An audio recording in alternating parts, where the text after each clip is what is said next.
नमस्ते। यो भिडियोमा चाहिँ म तपाईँलाई अमेरिकाको H-2B भिजाको बारेमा जानकारी दिन्छु। H-2B भिजा के हो, कसरी अप्लाई गर्ने, नेपाल एलिजिबल छन् कि छैनन् भनेर।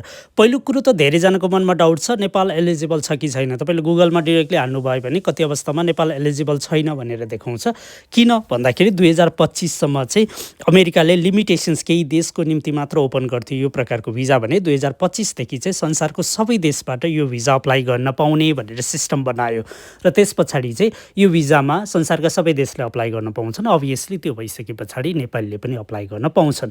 र H-2B भिजा के हो त्यो बारेमा अलिकति जानकारी दिन्छु। H-2B भिजा भनेको चाहिँ अमेरिकाको टेम्पररी वर्क भिजा हो र यो चाहिँ सिजनल बेसिसमा रहन्छ र विदेशी कामदारहरूले चाहिँ विशेष गरी कृषि बाहेकका क्षेत्रहरू जस्तै कि होटल, रिजोर्ट, कन्स्ट्रक्सनका क्षेत्रहरू, फ्याक्ट्री वर्कहरू, क्लिनिङहरू, त्यसै गरी सी फुड प्रोसेसिङ लगायतका सेक्टरको निम्ति चाहिँ अस्थायी रूपमा चाहिँ नेपालबाट जाने भिजा हो र नर्मली यो भिजा चाहिँ सुरुमा 6 देखि 1 वर्षसम्मको हुन्छ। त्यो चाहिँ इम्प्लोयरमा डिपेन्ड्स गर्छ। कसैलाई 6 महिना चाहिन्छ र कसैलाई 1 वर्ष र पछि तपाईँले 3 वर्षसम्म एक्सटेन्सन्स गर्न सक्ने यसमा पोसिबिलिटिज हुन्छ। त्यो चाहिँ इम्प्लोयरले गरिदिएको खण्डमा र काम सकिएपछि अभियसली तपाईँ नेपाल फर्किनु नै पर्छ है।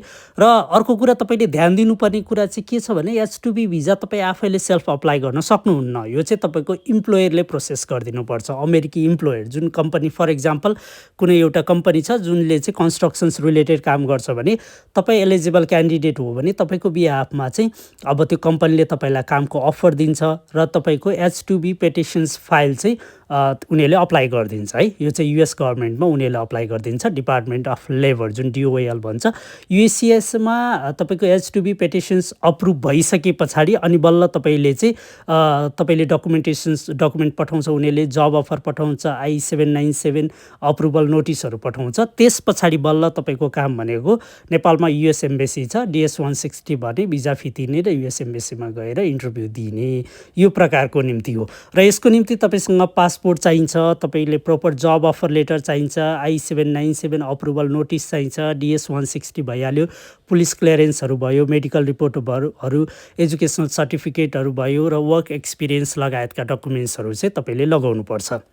र यसमा चाहिँ तपाईँले अब उनीहरूले कम्पनी र काम अनुसार घन्टाको $10 देखि $20 पाउन सक्नुहुन्छ। हप्तामा तपाईँले 35 देखि 40 घन्टा काम गर्न पाउने हुन्छ। कुनै कुनै अवस्थामा चाहिँ अब इम्प्लोयरले ओभर टाइम दिन पनि सक्छ र नर्मली इम्प्लोयरहरूले चाहिँ तपाईँलाई ट्रान्सपोर्टेसन्सदेखि लिएर गएर अकोमोडेसन्सहरू पनि दिन सक्छन्।